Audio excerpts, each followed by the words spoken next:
ওয়া আকিমুস সালাতা ওয়া আতুজ যাকাত ওয়ারকাউ মা'আর রাকিঈন।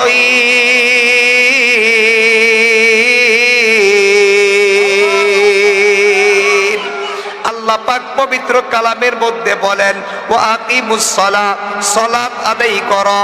সালাত আদায় করার জন্য যিনি বললেন তিনার নামটা কি? আল্লাহ বলে বান্দা তোমরা সালাত আদায় করো।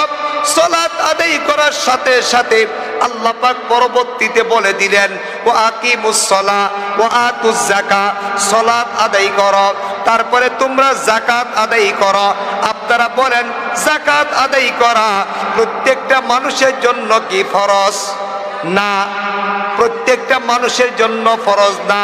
ধনাঢ্য ব্যক্তি যারা, সম্পদশালী যারা, টাকা পয়সার মালিক যারা, অনেক সম্পদ যাদের আছে, ওই ব্যক্তির জন্য যাকাত দেওয়া হলো ফরজ। গরিব মিসকিন যারা, তাদের জন্য যাকাত দেওয়া ফরজ না। ইসলাম কত সহজ একটু চিন্তা করেন। হ্যাঁ, আল্লাহু আকবার বলতেছিলাম, একটু চিন্তা করেন আল্লাহ পাক ইসলামকে কত সহজ করেছেন। নামাজ ধনী ব্যক্তি যারা, গরিব ব্যক্তি যারা, সকলের উপরে নামাজকে ফরজ করেছেন কে? নামাজ কিন্তু ধনী আর গরিব নাই, সবার উপরে ফরজ। কিন্তু যাকাত কিন্তু সবার উপরে ফরজ না। ধনাঢ্য ব্যক্তি যারা, তাদের উপরে যাকাত ফরজ। আল্লাহ পাক বলেন নামাজ আদায় করো, সালাত আদায় করো, আর যাকাত আদায় করো। যাকাত আদায় করার পরে আল্লাহ পাক বলেন ওয়ারকাউ মা'আর রাকিঈন, রুকুকারী যারা, তাদের সাথে তোমরাও রুকু করো। জোরে বলেন সুবহানাল্লাহ। নামাজ পড়ে যারা, রুকু করে তারা, রুকু করে যারা, নামাজ পড়ে তারা, নামাজ পড়ে যারা, রুকু করে তারা, রুকুকারী যারা, তাদের সঙ্গে রুকু করার জন্য আল্লাহ পাক বারবার আল্লাহ পাক বান্দাদেরকে ডাক দিয়ে বলেন ওয়া আকিমুস সালাহ ওয়া আতুজ যাকাত ওয়ারকাউ মা'আর রাকিঈন।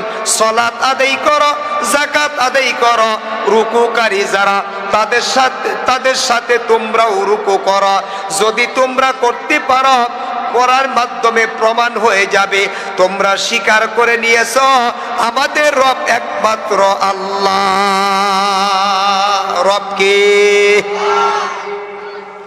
ইন্নাল্লাযীনা ক্বালু রাব্বুনাল্লাহ, নিশ্চয় যারা বলে আমাদের রব হলো আল্লাহ, সুম্মাস্তাকামু তাতানাজ্জালু আলাইহিমুল মালাইকা আল্লা তাখাফু ওয়া লা তাহজানু ওয়া আবশিরু বিল জান্নাতিল্লাতী কুনতুম তুআদুন। নিশ্চয় যারা বলে আমাদের রব আল্লাহ, আল্লাহকে আল্লাহ বলে স্বীকার করে নেওয়ার পরে আল্লাহর আদেশ, আল্লাহর নিষেধ, যেগুলো আল্লাহ, লম্বা সময়ের আলোচনা, বিস্তারিত বলবো না, সংক্ষেপে বুঝিয়ে দিব, বোঝার চেষ্টা করেন। আল্লাহ কি আমাদের জন্য আদেশ করেছে এটা আমরা সকলেই জানি। আর কোন কাজগুলো আল্লাহ নিষেধ করেছে, যেই কাজগুলো নিষেধ করেছে সেটাও আমরা জানি। কোনগুলো আল্লাহ নিষেধ করেছে এগুলো আমরা জানি কিনা? জানি কিনা? মিথ্যা কথা বলা নিষেধ করেছেন কে? অন্যায় কাজ করা যাবে না নিষেধ করেছেন কে? নিষেধ কোন কাজগুলো আমরা সবাই জানি। আর আদেশ কোন কাজগুলো আদেশ করেছেন আল্লাহ? নামাজ পড়ার জন্য আল্লাহ আদেশ করেছেন, রোজা রাখার জন্য আদেশ করেছেন, ধনাঢ্য ব্যক্তি যারা যাকাত দেওয়ার জন্য আদেশ করেছেন। কোনগুলো নিষেধ কোনগুলো আদেশ এটা আমরা কিন্তু জানি, বিস্তারিত বলা যাবে না, সংক্ষেপে বুঝে নিবেন। আল্লাহর আদেশ, আল্লাহর নিষেধ, দুইটা জিনিসের উপর যদি আপনি মানার মাধ্যমে অটল থাকতে পারেন, মানার মাধ্যমে বাস্তবায়ন করতে পারেন, তাহলে আপনি বান্দার মাধ্যমে প্রমাণ হবে আমাদের রব একমাত্র আল্লাহ। আর যদি আপনি বাস্তবায়ন করতে পারেন, অটল থাকতে পারেন, তাহলে কি হবে? কোনো মানুষ চিরস্থায়ী হয় না, কেউ চিরকাল দুনিয়ার মধ্যে থাকবে না। তোমার যখন মৃত্যু এসে যাবে, আজরাইল যখন চলে আসবে, মৃত্যুর পূর্ব মুহূর্তে আমি আল্লাহ তুমি বান্দার জন্য রহমতের ফেরেশতা পাঠাইয়া দিব। জুরে বলেন সুবহানাল্লাহ। রহমতের ফেরেশতা এসে এই বান্দাকে বলবে, ও আল্লাহর বান্দা, তুমি কোনো ভয় করো না, চিন্তা করো না।